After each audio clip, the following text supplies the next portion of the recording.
Le 10 commandements du sportif protège le sportif de la mort subite et c'est important de le savoir. Les sportifs sont des victimes par ignorance.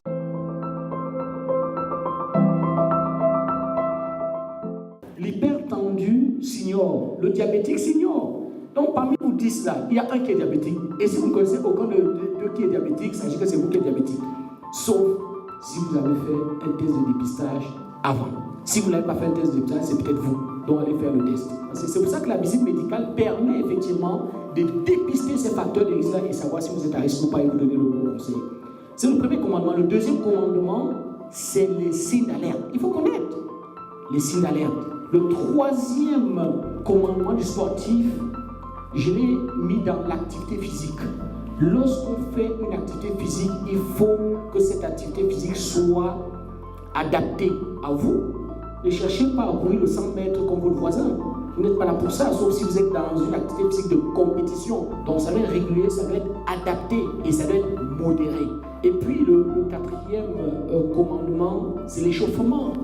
Ne demandez pas à ce cœur qui battait gentiment à 60-70 cycles par minute à commencer à aller à 120, 130 sans qu'il ait eu le temps de monter progressivement en température à 70, à 80.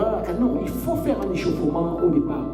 10 minutes avant de pratiquer un échauffement de 10 minutes, c'est toujours très important. Le cinquième commandement, c'est l'épuisement. Ne faites pas votre sport jusqu'à l'épuisement, à l'extrême.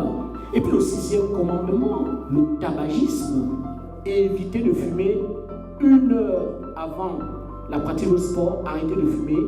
Et s'il vous plaît, quand vous avez fini de fumer, je sais qu'il y a toujours le 3-0, la troisième mi-temps, je ne sais pas comment vous l'appelez maintenant, et les gens se mettent à boire, à fumer, à manger de façon machin truc. C'est pas bon.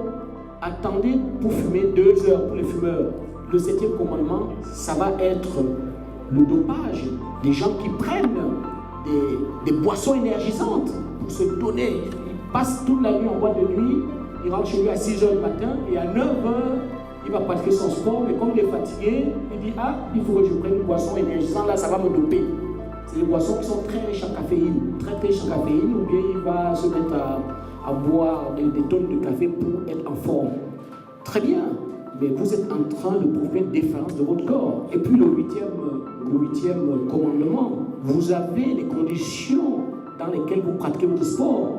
Quand vous êtes à des températures de inférieures à moins 5 degrés, évitez de pratiquer votre sport. Évitez-le. Pareil, quand vous êtes à des températures qui sont supérieures à 30 degrés, évitez aussi. La fièvre, arrêtez de pratiquer le sport lorsqu'on est malade. Je crois qu'il y avait toute une polémique quand on m'a bien fouetté en disant oui, mais il avait la diarrhée la veille, il n'aurait pas dû jouer parce qu'il avait la diarrhée. Non, si vous êtes malade, vous avez déjà un organisme qui est fragile. N'allez pas soumettre cet organisme à des contraintes importantes alors que vous avez déjà un organisme qui est très très fragile. Donc ça, c'est des choses qui sont très importantes. Et puis le 10e commandement, c'est l'hydratation. Il faut s'hydrater avant l'effort, il faut s'hydrater pendant l'effort et il faut s'hydrater après l'effort. N'attendez pas d'avoir soif pour vous hydrater. Vous allez voir tous les sportifs de haut niveau, les Usain Bolt et tout ça, ils ont toujours des bouteilles d'eau autour d'eux. Et les sportifs de haut niveau, vous verrez très bien, dès que l'arbitre siffle un tout petit peu une touche, qu'est-ce qu'ils font? Ils courent vite, boire de l'eau. Pourtant, ils peuvent bien se passer de cette eau-là. Parce qu'ils ont compris que l'hydratation est très, très, très importante. Voilà un tout petit peu ces messages simples.